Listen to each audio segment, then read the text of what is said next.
uma casa de amor. Boa tarde a todos. Vamos começar lendo o Evangelho, capítulo 11, amar o próximo como a si mesmo, item 1. O maior mandamento, fazer aos outros que desejamos que os outros nos façam. Tendo os fariseus, tomando conhecimento de que Jesus fizera os saduceus se calarem, reuniram-se e um deles, que era doutor da lei, veio fazer-lhe esta pergunta, para tentá-lo. Mestre, qual é o maior mandamento da lei? Jesus respondeu: Amarás ao Senhor teu Deus de todo o teu coração, de toda a tua alma e de todo o teu espírito. É o maior e o primeiro mandamento. E eis o segundo, que é semelhante ao primeiro. Amarás o teu próximo como a ti mesmo. Toda a lei e os profetas estão encerrados nesses dois mandamentos. Mateus, capítulo 22, versículo 34 ao 40. Senhor Deus nosso Pai, Jesus Cristo nosso Mestre amoroso, nós agradecemos por mais este momento na Tua seara do bem. Agradecemos e pedimos a proteção, a intuição, que possamos ter um bom aproveitamento do estudo dessa tarde, em torno do livro Revista Espírita.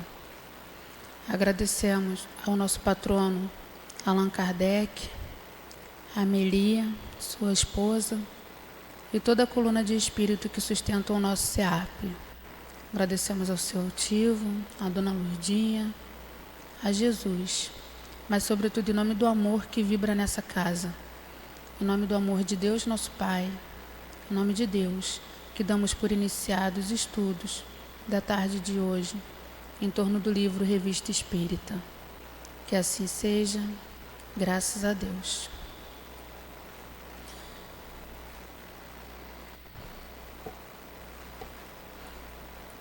Revista Espírita de 1858.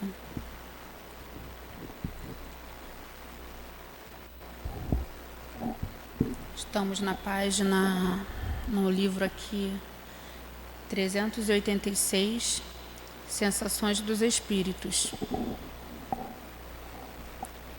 Sofrem os espíritos? É uma pergunta. Que sensações experimentam? Tais perguntas nos são naturalmente dirigidas e as procuramos responder. Inicialmente, devemos dizer que, para tanto, não nos contentamos com a resposta dos espíritos. De certo modo, tivemos que considerar a sensação com o fato por meio de numerosas observações. O nosso professor hoje, não está aqui ainda para nos dar aula, então eu vou ler, tá bom? E quando ele chegar, aí ele vai explicar para a gente ter um melhor entendimento. Numa de nossas reuniões, pouco depois de havermos recebido de São Luís uma bela dissertação sobre a avareza, cuja publicação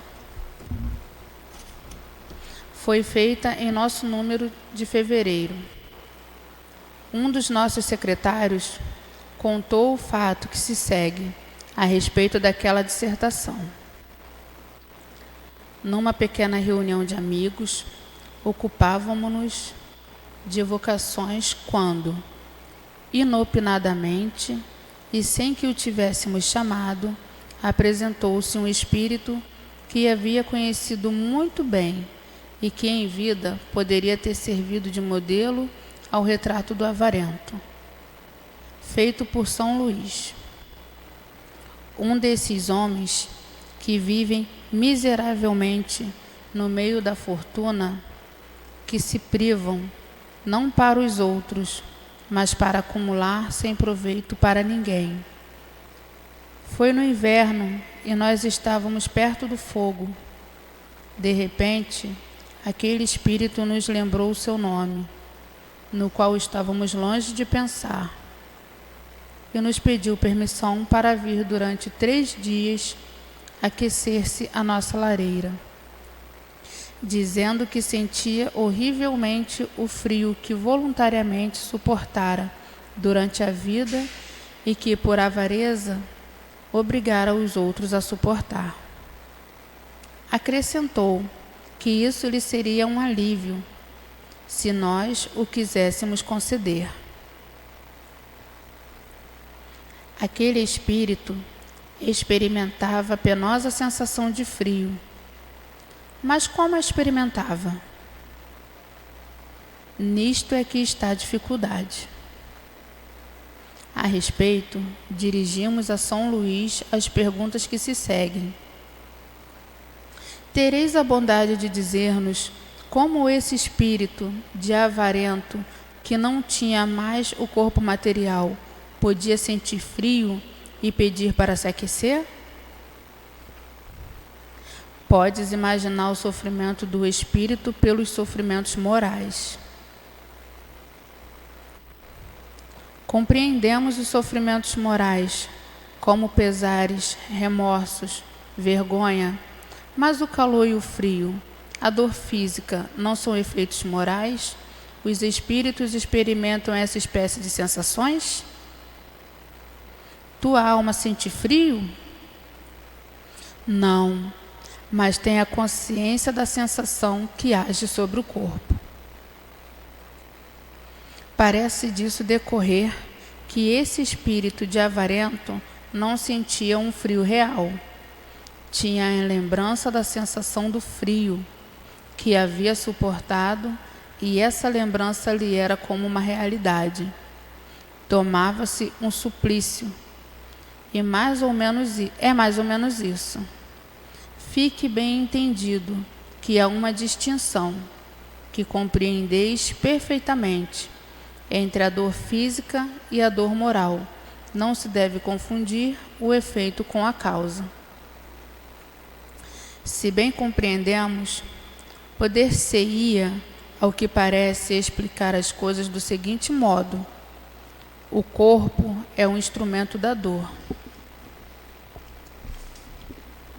E se não a causa primeira, pelo menos a causa imediata.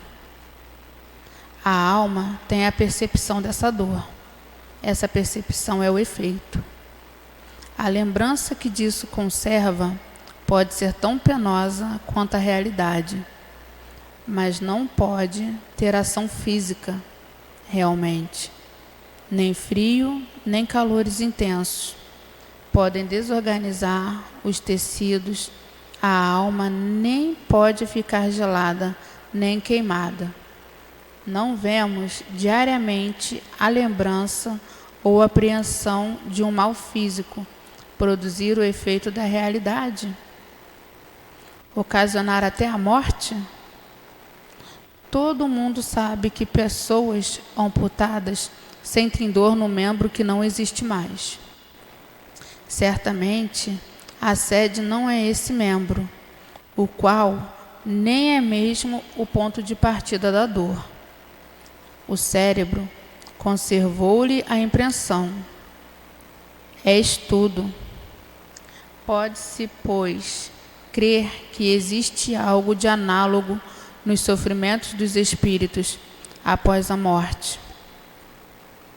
Serão justas essas reflexões? Sim, mais tarde compreendereis ainda melhor. Esperai que outros fatos vos forneçam novos pontos de observação. Podereis tirar conclusões mais completas.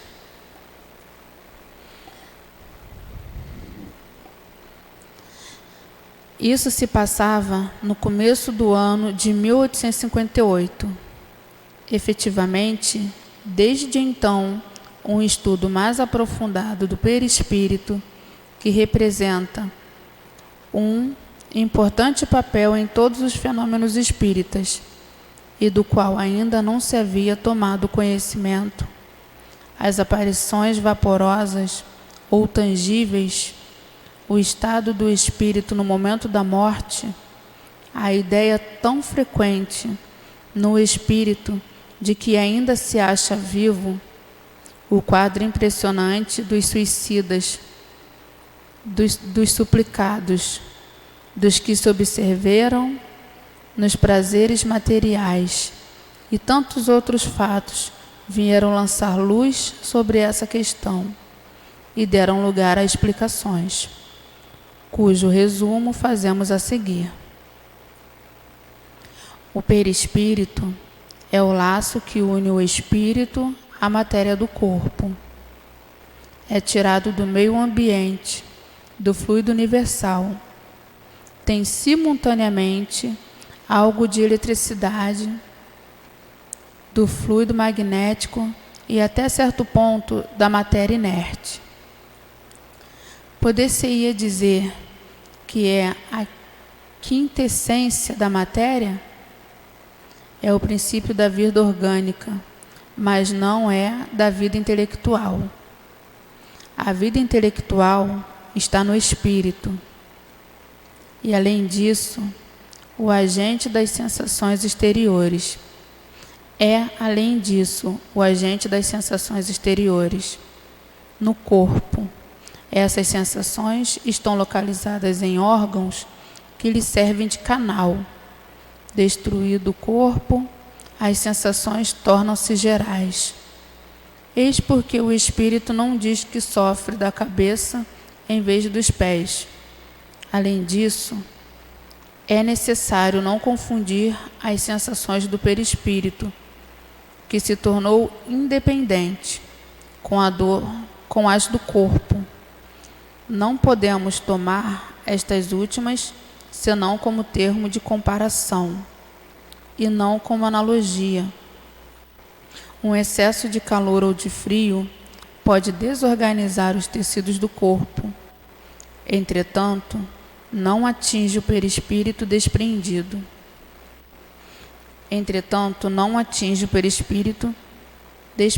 Do corpo. O espírito pode sofrer, mas esse sofrimento não é como o do corpo. Contudo, não é um sofrimento exclusivamente moral, como o remorso, de vez que se queixa de frio ou de calor. Não sofre mais no inverno do que no verão. Vimos-los passar através das chamas sem experimentar nenhum sofrimento. Assim, nenhuma impressão sobre eles pôde exercer a temperatura. A dor que sentem não é, pois, uma dor física propriamente dita.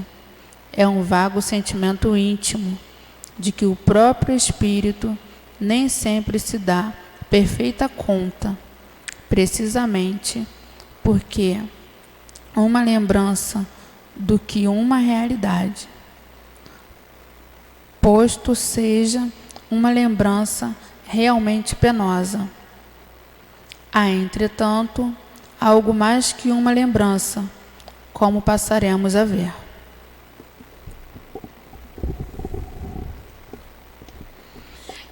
Ensina-nos a experiência que no momento da morte o perispírito se desprende, mais ou menos lentamente, do corpo.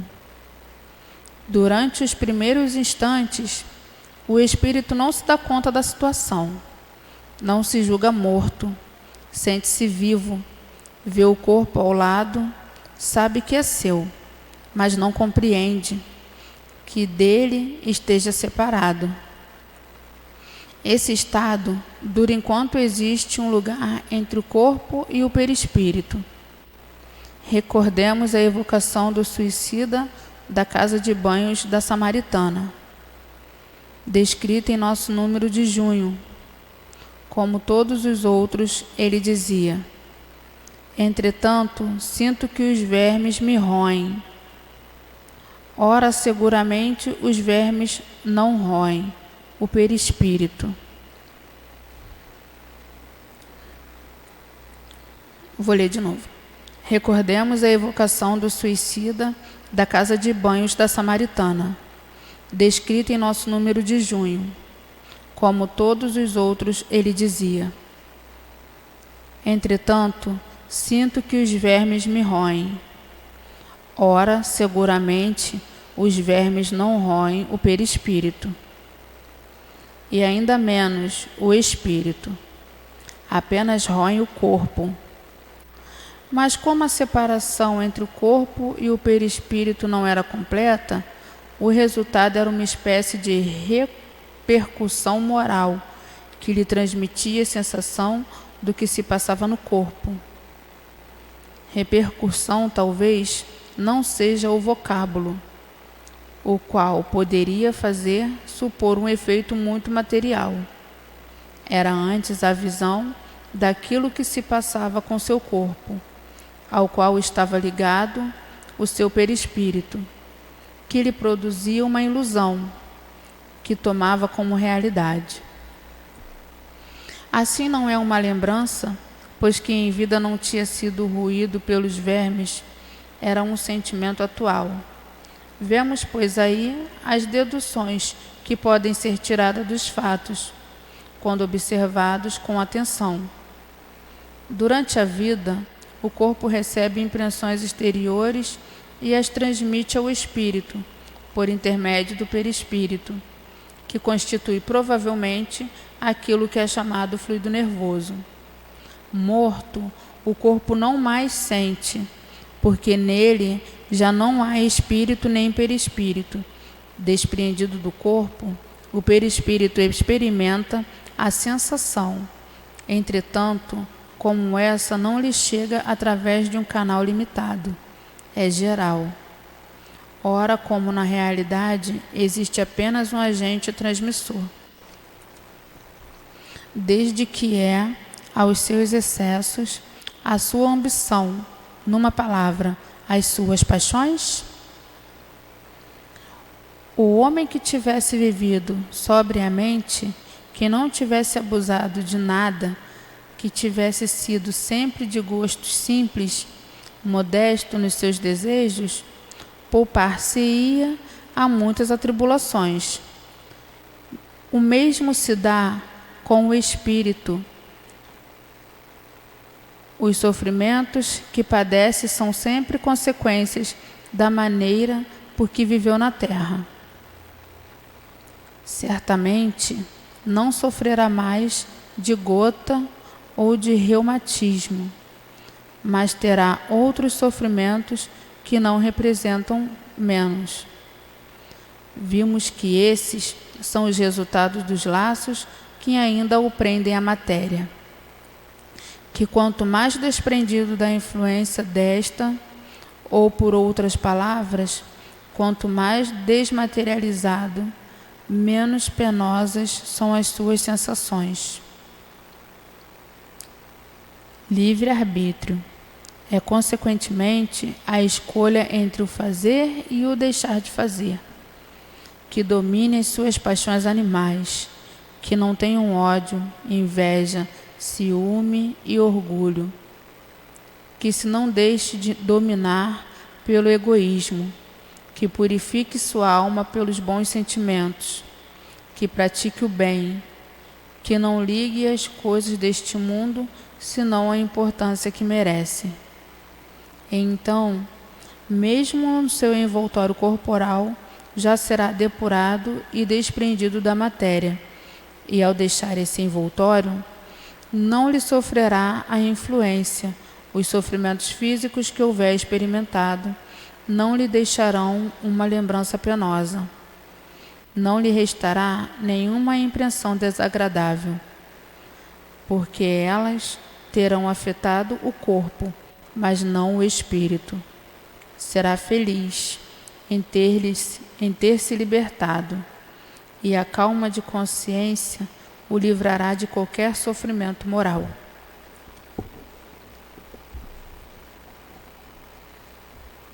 Interrogamos a milhares de espíritos que pertencem a todas as camadas sociais e a todas as posições. Estudamo-los em todos os períodos de sua vida espiritual, desde o momento em que deixaram o corpo. Seguimos-los passo a passo, nessa vida de além-túmulo, a fim de observar as mudanças neles operadas, nas ideias e nas sensações. E a tal respeito, não foram as criaturas mais vulgares as que ofereceram material menos interessante para estudo. Ora, nós vimos sempre que os sofrimentos estão em relação com a conduta, cuja consciência eles sofrem, e que essa nova existência é a fonte de inefável felicidade para aqueles que seguiram o bom caminho. De onde se segue que os que sofrem, sofrem porque quiseram o que se não devem queixar, senão de si mesmo, que neste mundo quer no outro. Certos críticos ridicularizaram algumas das nossas evocações, como, por exemplo, a do assassino Lemere, achando original que nos ocupássemos de seres tão ignóbeis, quando temos tantos espíritos superiores à nossa disposição. Esquece que é exatamente por isso que, de certo modo, aprendemos a natureza do fato, ou melhor dito, em sua ignorância da ciência espírita. Não veem nesses diálogos mais que uma conversa, mais ou menos divertida, cujo alcance não compreendem. Lemos algures que o filósofo dizia, depois de haver conversado com o camponês: aprendi mais com esse rústico do que com todos os sábios, e que ele sabia ver além da superfície. Para o observador, nada é perdido. Encontra ensinamentos úteis até no criptogramo que cresce nas esterqueiras. Recusa-se o médico a tocar numa ferida horrenda quando se trata de aprofundar a causa do mal? Ainda uma palavra sobre o assunto. Os sofrimentos de além-túmulo têm um termo. Sabemos que os mais baixos espíritos podem elevar-se e purificar-se em novas provas.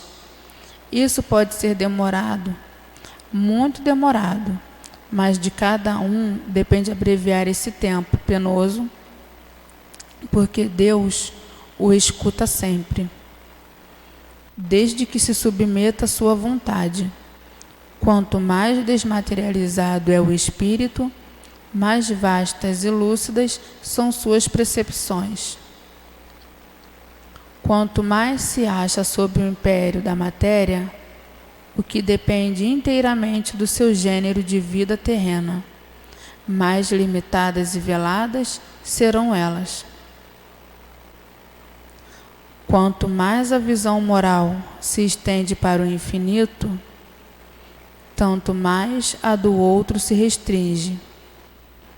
Assim, pois, os espíritos inferiores têm apenas uma noção vaga, confusa, incompleta e por vezes nula do futuro. Não veem o termo de seus sofrimentos e por isso pensam sofrer eternamente, o que lhes é um castigo. Se a posição de uns é aflitiva, mesmo terrível, não é, entretanto, desesperadora dos outros. É, porém, eminentemente consoladora. A nós, pois cabe escolher. Isso é da mais alta moralidade. Os céticos duvidam da sorte que os aguarda após a morte. Nós lhe mostramos o que há, com o que julgamos prestar-lhes um serviço. Assim vimos mais de um recuar de seu erro, ou pelo menos começar a refletir sobre aquilo que antes faziam troçar. Nada como nos darmos conta da possibilidade das coisas Se sempre tivesse sido assim, não haveria tantos incrédulos, e com isso teria ganho a religião e a moral pública. Para muitos, a dúvida religiosa vem da dificuldade de compreender certas coisas. São espíritos positivos, não organizados para a fé cega, que só admitem aquilo que para eles tem uma razão de ser. Tornemos essas coisas acessíveis à sua inteligência.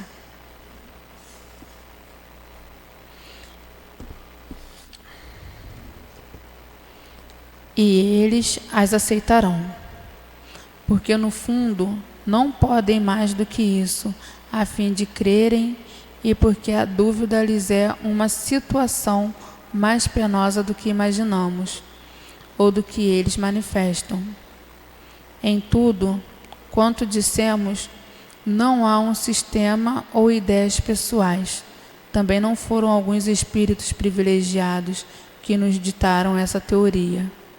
Ela é resultado de estudos feitos sobre individualidade, corroborados e confirmados por espíritos cuja linguagem nenhuma dúvida pôde deixar. Quanto à sua superioridade, julgamo-los por suas palavras e não pelo nome que carregam ou que se podem atribuir.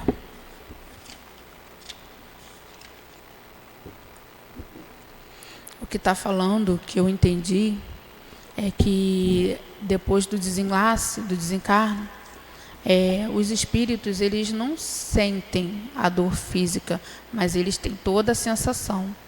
E quando a gente parte, a gente tem essas sensações de acordo com a nossa moralidade.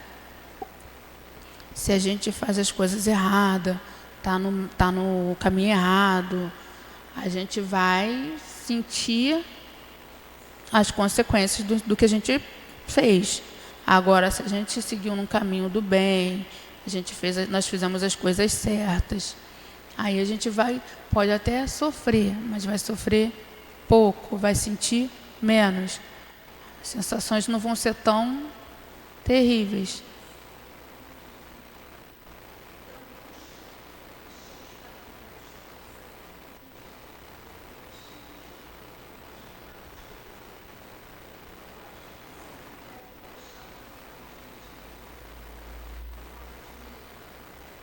Sim, isso aí também tem a ver com o que a gente deixou de fazer, porque se a gente tivesse a certeza de que a gente fez tudo certo, a gente não iria com essa preocupação.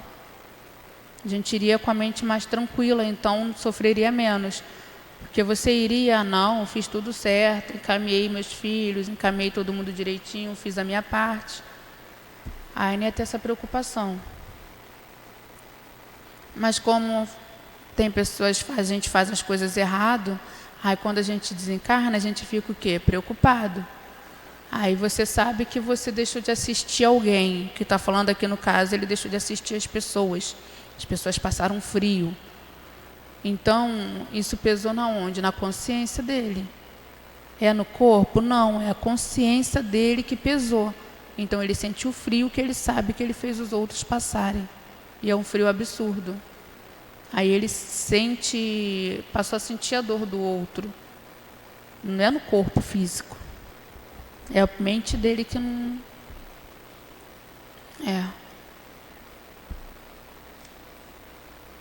Fala alguma coisa, dona Helena?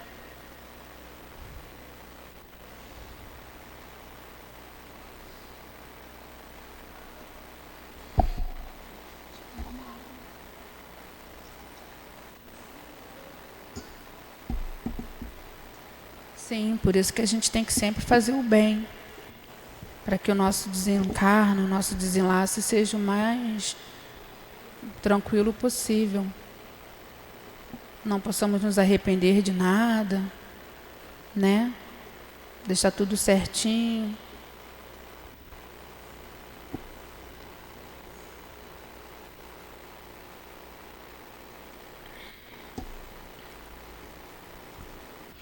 Eu ia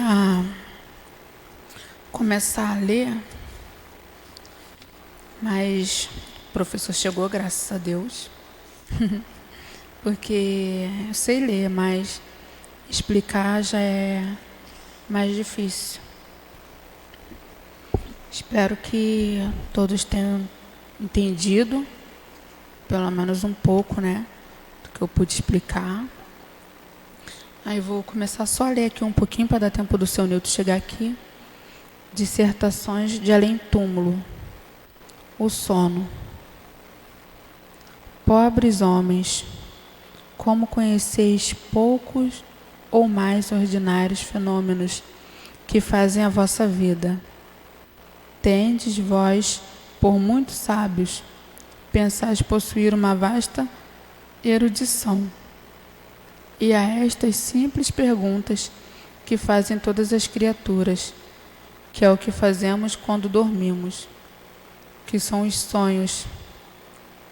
Ficais interditos, não tenho a pretensão de vos fazer compreender aquilo que vos quero explicar, porque há coisas às quais o vosso espírito ainda não pode submeter-se, porque não admite aquilo que não compreende.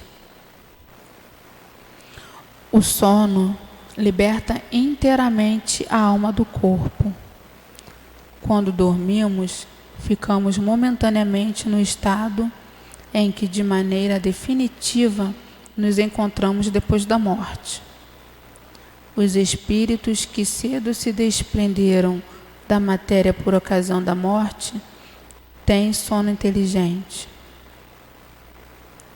Quando esses dormem, reencontram a sociedade de outros seres que lhes são superiores, viajam, conversam e com eles se instruem, trabalham até em obras que, ao morrer, acham acabadas.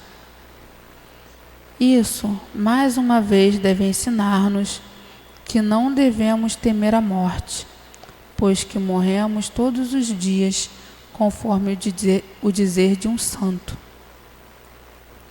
Isso quanto aos espíritos elevados, mas para a massa dos homens, que com a morte ficam longas horas nessas perturbações, nessa incerteza de que vos falaram.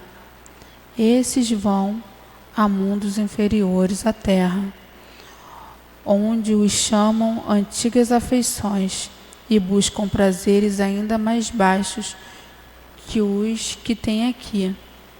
Vão aprender doutrinas ainda mais vis, mais ignóbeis e mais nocivas que as que professam em vosso meio. E o que estabelece a simpatia na terra não é senão o fato de nos sentirmos, ao despertar, aproximados pelo coração, aqueles com quem acabamos de passar 8 ou 9 horas de felicidade ou de prazer. O que também explica as antipatias invencíveis, e que no fundo do coração sabemos que essas criaturas têm uma consciência diferente da nossa, pois as conhecemos sem jamais a termos visto com os olhos. E ainda o que explica a diferença, pois que não buscamos fazer amigos quando sabemos que temos outros que nos amam e nos querem. Numa palavra, o sono influi mais do que pensais sobre a vossa vida. Entendeu? Entendeu, dona Helena? Entendeu, dona Maria? Quando a gente vai dormir, está falando que o sono, ele influencia muito no que a gente faz ao acordar. Porque o que a gente faz é a continuação do nosso sonho. Então a gente tem que fazer uma prece antes de dormir, pedir a proteção da espiritualidade amiga, dos nossos espíritos protetores. Tem que pedir muita luz para o nosso sonho. Porque a gente vai dormir, a gente pede para ir para um lugar bom, pede para vir para o SEAP, assistir palestra, porque na madrugada também tem.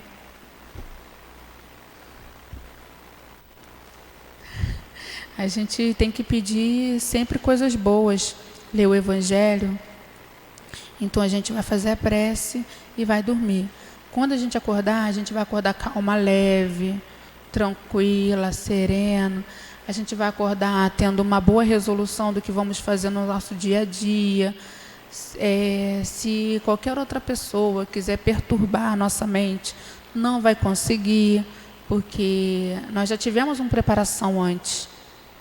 Agora a gente briga, discute, fala mal do outro e vai dormir com aquele sentimento, com aquela sensação horrível.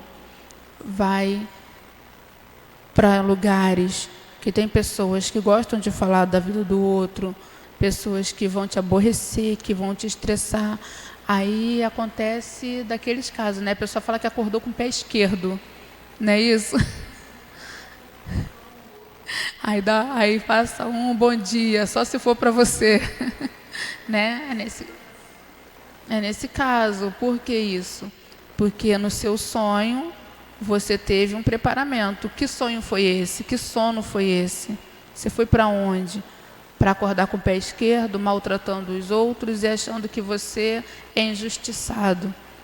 Sendo que para você estar se achando injustiçado, você está cometendo injustiças com alguém, né? E tudo começa, nossa, no sono, né, gente? Nem sabia. Sono é uma coisa séria. Por isso que dizem pra gente, dizem, né? Todo mundo fala, né? Já fez a prece? Vai dormir. Pediu proteção para quem? Porque se você não pede a proteção, quem é que vai te amparar quando você fechar os olhos? Né? Porque a gente sabe que a fila... Então, a gente tem que pedir a proteção, porque a gente sabe que lá fora tem uma fila esperando a gente fechar os olhos, né? Aí não pede a proteção, quem é que ampara? A gente tem que pedir, é muito importante isso.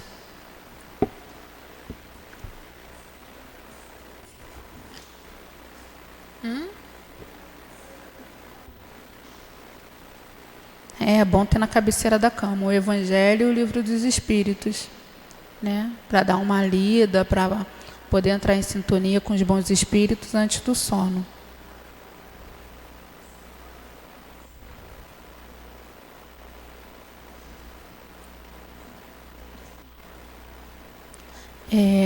Agora a gente vai estar encerrando o estudo, tá? Vai começar o próximo estudo, vai ter um tempinho para a gente tomar uma água, tá bom? Vou fazer uma prece para a gente encerrar. Senhor Deus, nosso Pai, Jesus Cristo, nosso Mestre amoroso, nós agradecemos, meu Pai, pelo estudo da Revista Espírita de 1858. Nós agradecemos a espiritualidade por nos intuir, por nos dar o entendimento. Agradecemos a companhia de Allan Kardec e a sua esposa Meli. Agradecemos a Dona Lourdinha, seu altivo, que se fazem presente em todos os estudos do SEAP. Agradecemos a Jesus, mas sobretudo em nome do amor que vibra nessa casa. Em nome de Deus, nosso Pai, que damos por encerrados os estudos da Revista Espírita da tarde de hoje. Que assim seja, graças a Deus.